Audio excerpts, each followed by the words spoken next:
नमस्कार दोस्तों, यूपीएससी हिंदी के स्टडी प्लेटफॉर्म में आप सभी का स्वागत है। दोस्तों, मैं बता देना चाहता हूं कि हम लोग हिस्ट्री की क्लास आज 11वीं करने वाले हैं।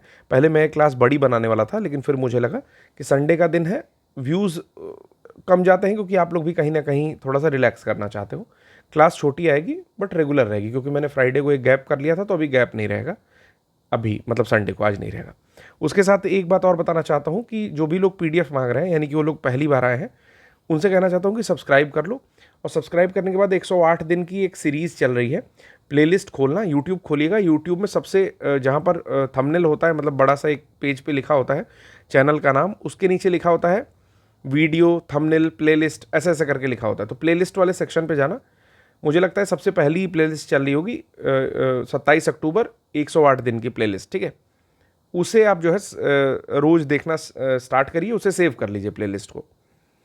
मैंने कई बार बताया कि 5 दिन से 10 दिन के बीच में ही पीडीएफ दूंगा, रोज रोज पीडीएफ नहीं दूंगा। एक पीडीएफ दिया है मैंने 7 दिन का, उसके बाद हो सकता है 14वें 15वें दिन फिर से पीडीएफ दे दूँ, ठीक है। दूसरी चीज़ कि कुछ लोग कमेंट कर रहे थे अभी, जो हमारे मैम पढ़ा रही हैं इन्वायरमेंट के सेक्शन में, कि मैम हिंदी भी पढ़ा रही हो, इंग्लिश भी पढ़ा रही हो, खिचड़ी पढ़ा रही हो। तो मुझे लगता है कि शायद वो पहली बार प्रिपरेशन कर रहे होंगे, या अगर एक्सपीरियंस होगा तो शायद ऐसी चीज़ें नहीं बोलनी चाहिए, ठीक है। बस विनम्र निवेदन है, क्योंकि इन्वायरमेंट, इकोनॉमिक्स, ये सब पोर्शन थोड़ा सा इंग्लिश की डिमांड करते हैं कि आप समष्टि और व्यष्टि अर्थव्यवस्था से बढ़िया है कि माइक्रो और मैक्रो इकोनॉमिक्स पढ़ो, मेरे अकॉर्डिंगली, मतलब जो मुझे महसूस होता है। उसके साथ ही बहुत सारे टर्म्स ऐसे होते हैं, जैसे पारिस्थितिकी हो गया, थोड़ा सा टेढ़ा है। इकोसिस्टम काफ़ी आसान है, ठीक है, मतलब इकोलॉजी। पारिस्थितिकी तंत्र, इकोसिस्टम काफ़ी आसान है, ठीक है। उसी तरह फूड वेब, खाद्य जाल से बढ़िया लगता है बोलने में। फिर आप बायोमैग्निफिकेशन, ज़्यादा आसान है बोलना भी समझना भी, ठीक है। तो मुझे लगता है कि ठीक है, आपकी डिमांड सही है, लेकिन रिवीजन पॉइंट ऑफ व्यू से अब आप शब्द नहीं पहचान पा रहे हो या शब्दों में दिक्कत हो रही है, तो मुझे लगता है कि एक बार रीड आउट करना चाहिए आपको। एक बार गो थ्रू हो जाओ सिलेबस से, उसके बाद रिवीजन वाले सेक्शन पे आना, तो चीज़ें समझ में आएंगी प्रॉपरली। चलिए, चूंकि आप लोग क्वेश्चन नहीं कर रहे हैं, तो सबसे पहले मैं क्वेश्चन ही लेकर के आया हूँ कि किसी भी तरीके से भागने नहीं दूंगा और करना ही पड़ेगा क्वेश्चन। अगर उस तरह से नहीं करोगे तो इस तरह से करोगे। और बहुत बहुत बधाई के पात्र हैं वो लोग, मैं एक दिन सबका नाम भी लेकर के आऊँगा। जो लोग भी लगातार कमेंट बॉक्स में आंसर करते हैं, ठीक है, उनका नाम मैं ज़रूर लेकर के आऊँगा, क्योंकि ये बहुत अच्छा लगता है जब भी स्टूडेंट्स इंगेज होते हैं, ठीक है। लोगों को लगता होगा कि क्या करने कमेंट करें, मुझे आता है, सब कुछ सही है, ठीक, लेकिन मैं अभी कुछ नाम जो है बताने में अगर सक्षम हुआ तो बता देता हूँ। एक्चुअली कभी कभी ऐसा होता है कि कमेंट्स जो है लोड नहीं होते हैं, तो शायद वही समस्या हो रही है यहाँ पर, ठीक है। फिर भी एक बारी मैं कोशिश कर लेता हूँ। देखिए किसने किसने कमेंट किया है। तो कृतिका सोनी जो है लगातार कमेंट करती रहती हैं, ठीक है। फिर कोई नानू बेटी करके हैं, उनका मैंने जवाब नहीं दिया था, ठीक है। इसके अलावा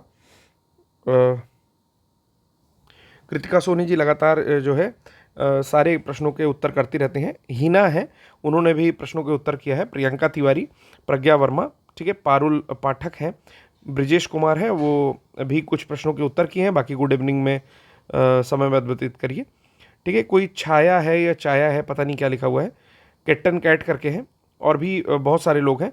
कुछ लोग हैं जो नाम भी नहीं ठीक से समझ में आ रहा है, कुछ अर्चुआ चना करके कुछ पता नहीं क्या लिखा हुआ है, ठीक है, जो भी लिखा हुआ है, अर्चना समझ लीजिए। वो उन्हें पीडीएफ चाहिए, तो पीडीएफ आपको बता दिया हूँ कब मिलेगी, ठीक है। कुछ लोगों को यही समस्या रहती है, बायलिंगुअल हो पाए, हिंदी हो पाए, इंग्लिश हो पाए। तो जिनको पार्टिसिपेट करना है वो लोग पार्टिसिपेट कर रहे हैं। जो लोग हिंदी इंग्लिश में परेशान हैं वो लोग हिंदी इंग्लिश को बारी बारी आगे ले जाएं। चलिए, मुझे नहीं लगता है कि मैं बहुत हिंदी बोल रहा हूँ या बहुत इंग्लिश बोल रहा हूँ। मैं इंग्लिश तो कम ही यूज़ करता हूँ, हिंदी मोस्टली चीज़ें बोलता हूँ। और जब जो बोलने वाली भाषा है वो हिंदी है, तो इतनी परेशानी नहीं होनी चाहिए यार, ठीक है। चलो, पहला प्रश्न जो आज का मैं पूछ रहा हूँ आप लोगों से, वो है किसके सतत प्रयत्नों से बम्बई में पहला महिला विश्वविद्यालय स्थापित हुआ, ठीक है। तो बताना है बम्बई में पहला महिला विश्वविद्यालय स्थापित हुआ किसके प्रयत्नों से। डेक्कन एजुकेशनल सोसाइटी, दूसरा प्रश्न है यहाँ पर, डेक्कन एजुकेशनल सोसाइटी की स्थापना कब हुई तथा कौन गर्म दल का सदस्य है जो कि इससे संबंधित है।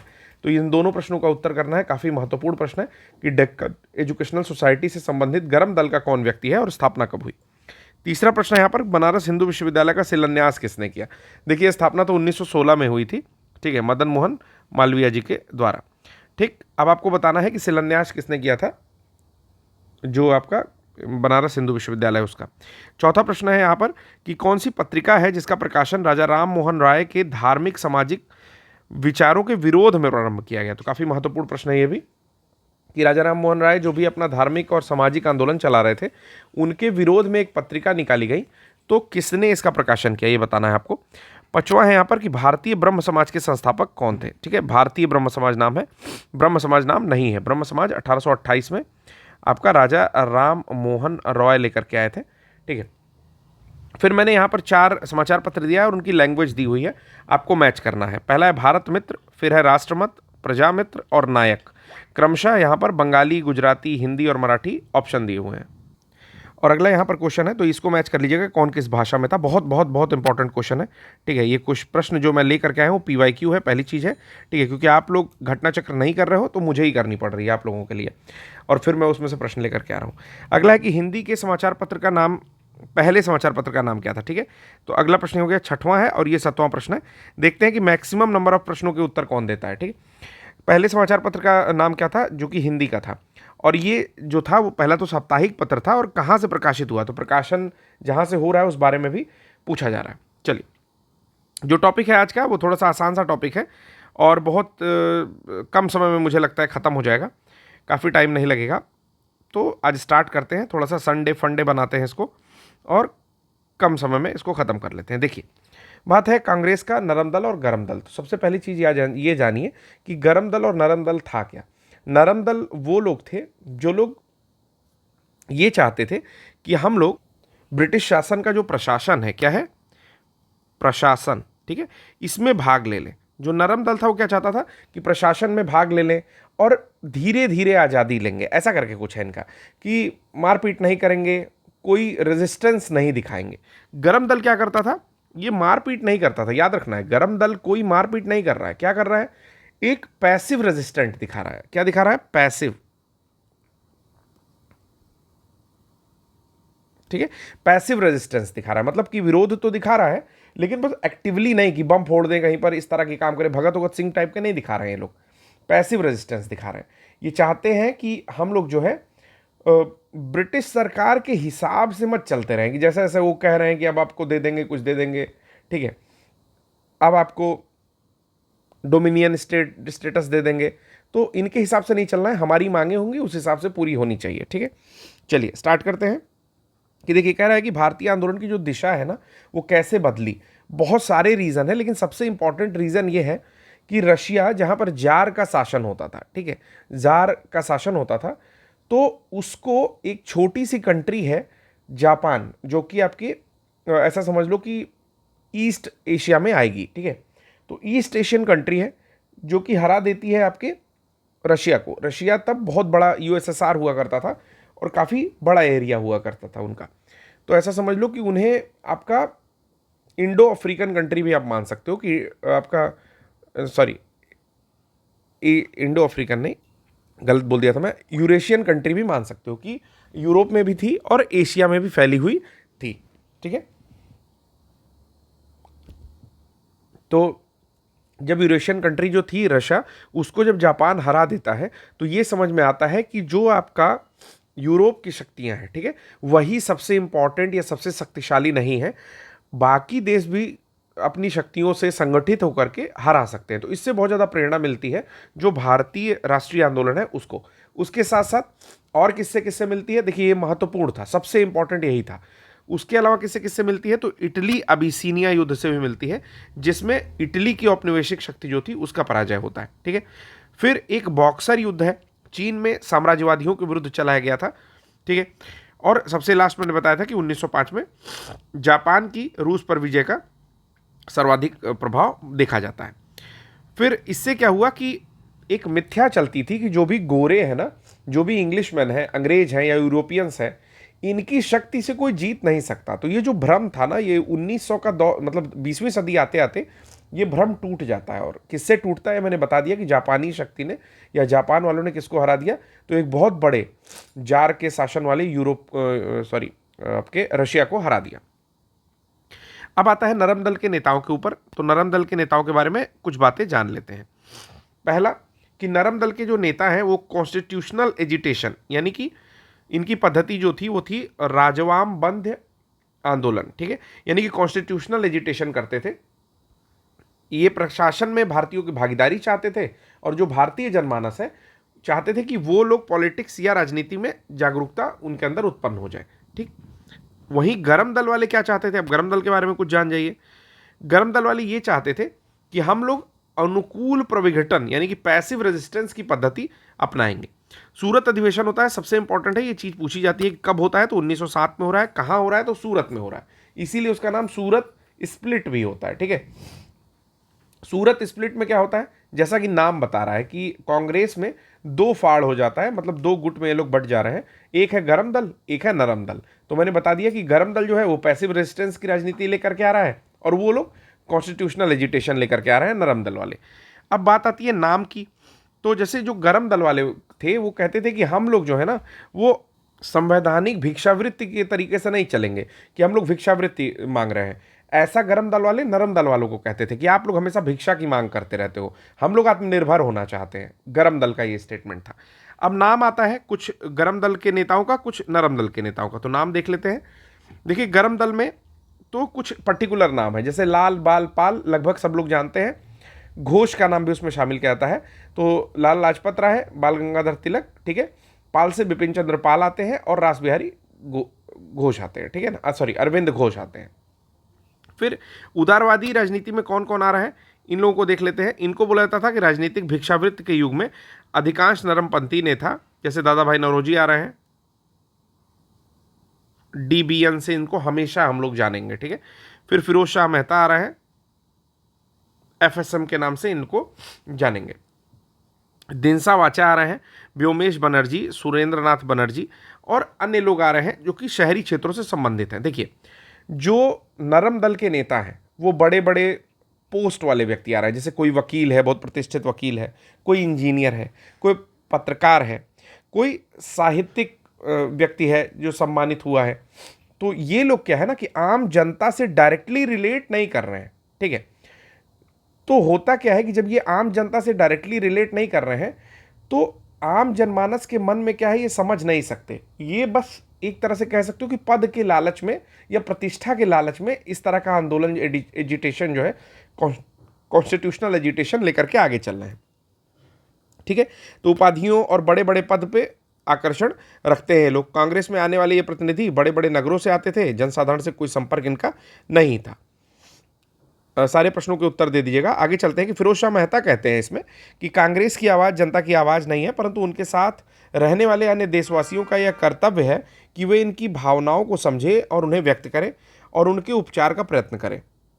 फिर गोपाल कृष्ण गोखले के बारे में भी दिया हुआ है कि ये भी बेचारे क्या थे, उदारवादी खेमे के ही व्यक्ति थे। ये संभाव और मृदु न्यायप्रियता में विश्वास रखते थे। वो कहते थे कि देश का पुनरुद्धार अगर करना है तो उत्तेजना के बवंडर से नहीं कर सकते कि जा करके बवाल कर रहे हो किसी तरह का।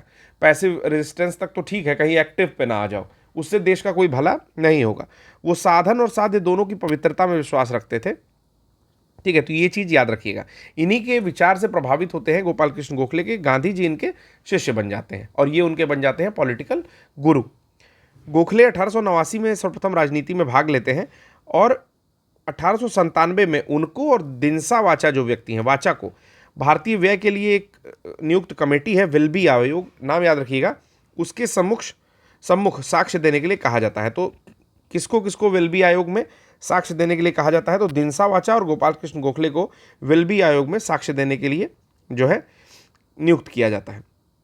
1902 में बंबई संविधान परिषद के लिए और बाद में इंपीरियल लेजिस्लेटिव काउंसिल के लिए भी वो चुने जाते हैं। 1906 में क्या होता है कि भारतीय राजनीति में कांग्रेस के अंदर उग्रवादी दल के उदय होते हैं, यानी कि वही जो गरमपंथी दल है उसका उदय होता है। उसके साथ साथ क्रांतिकारी उग्रवादी दल का भी आविर्भाव होता है। यहाँ पर 2 पॉइंट लिखा हुआ है कि एक तो उग्रवादी दल है जो मैं बता रहा हूँ कि पैसिव रेजिस्टेंस की बात करता है, ठीक है, और दूसरा क्या है, एक्टिव रेजिस्टेंस की जो बात करेगा वो क्रांतिकारी उसके आगे लगा हुआ है। उग्रवादी दल है लेकिन क्रांतिकारी उग्रवादी दल है। उग्रवादी दल में 4 प्रमुख नेता हैं, लाल बाल पाल, ठीक, और घोष। तो लाल बाल पाल घोष 4 नेता हैं, इनका नाम याद रखिएगा, गरमपंथी दल के। इन नेताओं ने कहा कि स्वराज प्राप्ति हम कैसे करेंगे, संविधान के दायरे के अंदर रह के अपनी मांग नहीं मनवाएंगे, कि संवैधानिक दायरे के अंदर रह रहे हैं, एक भिक्षावृत्ति कर रहे हैं, जिस तरह से अंग्रेज बोल रहे हैं उस तरह से हम लोग काम करेंगे। हमारा उद्देश्य है कि हम आत्मनिर्भरता लेकर के आएंगे और भिक्षावृत्ति नहीं करेंगे। उन्होंने कहा कि कांग्रेस प्रार्थना करती है, याचना करती है, विरोध की राजनीति करने का आरोप लगाती है। ठीक है, और फिर उनके नेतृत्व में कांग्रेस की प्रार्थना और याचना की नीति समाप्त हो गई, कि अगर हम नेतृत्व करेंगे, उनका एक सिंपल सा फंडा था, तो याचना नहीं अवरण होगा, जीवन जय या तो मरण होगा, इस तरह का वो सोचते थे। तो उनके नेतृत्व में कांग्रेस की जो प्रार्थना है और याचना, इसकी जो नीति चलती है वो खत्म हो जाती है। अब देखिए, आपको लग रहा होगा कि आप प्री के लिए पढ़ रहे हो, लेकिन ये जो पॉइंट्स मैं बता रहा हूँ, जैसे कहानी जो आपके कान में जा रही है वो याद होती है, आपके मेंस में भी काम आएगी। फिर उदारवादी दल संवैधानिक आंदोलन में, अंग्रेजों की न्यायप्रियता में, वार्षिक सम्मेलनों में भाषण देने में, प्रस्ताव पारित करने में, इंग्लैंड के शिष्टमंडल भेजने में विश्वास करता था। और दूसरी ओर उग्रवादी क्या करता था? आक्रामक प्रतिरोध में, सामूहिक आंदोलन में, आत्म बलिदान के लिए दृढ़ निश्चय में विश्वास करता था। ठीक है, इसके लिए स्वराज का अर्थ क्या था? कि विदेशी नियंत्रण से पूर्ण स्वतंत्रता होगी। जबकि उदारवादी कहते थे कि भाई साम्राज्य के अंदर औपनिवेशिक स्वशासन, कि साम्राज्यवाद जो चल रहा है, जो साम्राज्य उनका चल रहा है, उसके अंदर ही हम लोग जो है एक औपनिवेशिक स्वशासन ले लेंगे। लेकिन जो गर्मपंथी थे, यानी कि उदारवादी जो नहीं थे, वो कहते थे कि आत्म बलिदान देंगे, आक्रामक प्रतिरोध करेंगे और हमको विदेशी नियंत्रण से पूर्ण स्वतंत्रता चाहिए, विदेशी नियंत्रण हमारे ऊपर ना रहे। लाला लाजपत राय को शेरे पंजाब के नाम से भी जाना जाता था। भारतीय राष्ट्रीय कांग्रेस में गर्म दल के नेता थे और पूरे पंजाब का प्रतिनिधित्व यही करते थे। मरते कैसे हैं? तो जब साइमन कमीशन आता है 1927 में बनता है, 28 में जब भारत पहुंचता है, तो पंजाब में ये काफ़ी विरोध करते हैं और ये लीड करते हैं। ठीक है, सैंडर्स लाठी चलाने का आदेश देता है, लाठी चार्ज का, और लाठी इनके सर पे लगती है, तो इनकी डेथ हो जाती है कुछ समय बाद। और ये मरने से पहले कहते हैं कि मेरे ऊपर पड़ी एक एक लाठियाँ तुम्हारी, मतलब अंग्रेजी सरकार के ताबूत में कील का काम करेगी। बदला कौन लेता है, ये आपको कमेंट बॉक्स में बताना है कि लाला लाजपत राय की मृत्यु का बदला किस व्यक्ति ने लिया। चलिए, इनका एक नाम और है, इनको बोलते हैं पंजाब केसरी। अब इन लोग को लाल बाल पाल कहते हैं, और एक घोष को जोड़ दोगे तो लाल बाल पाल घोष हो जाएंगे। साइमन कमीशन का विरोध करते हुए लाला लाजपत राय की मृत्यु होती है 17 नवंबर 1928 को। ये चीज़ याद रखेंगे। इटली के क्रांतिकारी मैजनी के जीवन वृत्त को पढ़ने के बाद उन्होंने अपना राजनीतिक गुरु उसको माना। तो मैजनी कहाँ का है? इटली का है। और उसके क्रांतिकारी, यानी कि उसके जीवन वृत्त को जब ये पढ़ते हैं, उसकी ऑटोबायोग्राफी को पढ़ते हैं, तो उसको राजनीतिक गुरु मानते हैं। बाद में मैजनी की उत्कृष्ट रचना ड्यूटीज़ ऑफ मैन का ये उर्दू भी अनुवाद करते हैं। तो ये भी पॉइंट याद रखना है कि लाला लाजपत राय ने जो मैजनी है इटली के क्रांतिकारी व्यक्ति, उनकी ड्यूटीज़ ऑफ मैन का उर्दू अनुवाद भी करते हैं। बंगाल के विभाजन के विरोध में स्वदेशी आंदोलन के अरविंद घोष प्रमुख नेता होते हैं। यानी कि अरविंद घोष कहाँ से रहते हैं? तो बंगाल से रहते हैं। इस आंदोलन में बहुत सारे नेता हैं, जैसे लाला लाजपत राय हैं, बाल गंगाधर तिलक है महाराष्ट्र से, बिपिन चंद्रपाल है बंगाल से। तिलक सेवा और बलिदान में विश्वास करते थे। उनमें सरकार की संता को चुनौती देने का साहस था। अभी कल ही वाले में हमने देखा कि बादशाहत जो है किसको कहा जाता है, मतलब तिलक के बारे में कहा गया है भारत का बेताज बादशाह। ठीक है, तो ये इनको कहा जाता है। और ये बता ही दिया मैंने। अशांति का जन्मदाता किसने कहा? तो डायरेक्टली क्वेश्चन कई बार पूछा हुआ है कि वैलेंटाइन शिरोल एक व्यक्ति हैं जो कहते हैं कि ये जो है भारत में अशांति के जन्मदाता है। ठीक है, बाल गंगाधर तिलक को सजा सुनाई जाती है। प्रसिद्ध विद्वान मैक्स मूलर ने दया की वकालत करते हुए कहा कि संस्कृत के एक विद्वान के रूप में तिलक में मेरी दिलचस्पी है। तो किस व्यक्ति ने कहा? तो मैक्स मूलर ने ये चीज़ें कही है। 1908 में बाल गंगाधर तिलक जो है केसरी का प्रकाशित करते थे। केसरी और मराठा दो अखबार निकालते थे। तो मैंने बताया था कि मराठा को ऐसे याद कर लो कि वो मराठी में नहीं था, यानी कि वो इंग्लिश में था, और जो केसरी था वो मराठी में था। तो ये जो है इसके आधार पर जो भी लेख लिखे थे, तो राजद्रोह का मुकदमा होता है और इनको 6 वर्ष का जो है कारावास दिया जाता है और मांडले जेल भेज दिया जाता है। तिलक को जो सज़ा होती है, इसके विरोध स्वरूप बम्बई के कपड़ा मिल मजदूरों ने राजनीतिक हड़ताल जो है, पहली राजनीतिक हड़ताल की थी। तो ये चीज़ याद रखनी है कि 6 साल की जब इनको सज़ा होती है और मांडले जेल भेज दिया जाता है बर्मा में, तो जो वहाँ के बम्बई के कपड़ा मिल मजदूर हैं वो लोग पहली राजनीतिक हड़ताल करते हैं। मांडले जेल में ही इन्होंने एक बुक लिखी, इसका नाम है गीता रहस्य। इसके बारे में भी कई बार PYQ आ चुका है, बहुत बार प्रश्न पूछ चुका है। ये सांप्रदायिकतावादी नेता नहीं थे, ये भी पॉइंट याद रखिएगा। क्या तिलक सांप्रदायिकतावादी नेता थे? तो ये सांप्रदायिकतावादी नहीं थे, राष्ट्रवादी नेता थे। जनता से निकट संबंध था इनका और प्रयत्न किया और फिर स्थापित भी हो गया।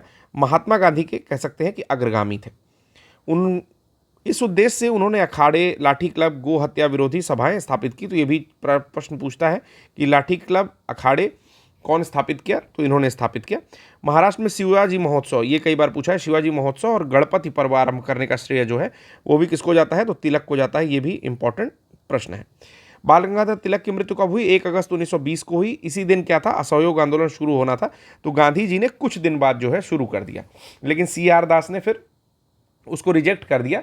ठीक है, फिर एक प्रपोजल हुआ कांग्रेस की जब पुनः बैठक हुई, तो फिर उसके बाद जो नेक्स्ट असहयोग आंदोलन आता है वो दिसंबर के आसपास में फिर से स्टार्ट होता है। ठीक है, तो ये चीज़ें याद रखिएगा। मृत्यु के बाद उनकी अर्थी को, एक प्रश्न एक बार ये पूछा हुआ है प्रश्न कि बाल गंगाधर तिलक की अर्थी को किसने किसने उठाया, तो महात्मा गांधी के साथ मौलाना शौकत अली, सैफुद्दीन किचलू ने उठाया। तो महात्मा गांधी उठाए, सैफुद्दीन किचलू उठाया और मौलाना शौकत अली, 3 लोगों का पक्का है कि उठाए थे। तो ये चीज़ें याद रखिएगा, अर्थी कौन उठाया। इस तरह के घटिया प्रश्न भी पूछे जाते हैं। और मौलाना हसरत मोहानी ने उस समय शोक गीत पढ़ा। आज का लेक्चर बस 21-22 मिनट का है। आशा करता हूँ कि आपको लेक्चर समझ में आ रहा होगा। अगर समझ में आ रहा हो तो शेयर कर सकते हैं अपने दोस्तों के साथ। ठीक है, और आज का लेक्चर इसलिए भी छोटा है क्योंकि संडे का टाइम है, आप लोग एंजॉय करिए, थोड़ा सा चिल रहिए, क्योंकि हो सकता है मैं 1.5 घंटे के लेक्चर फिर बनाने वाला हूँ।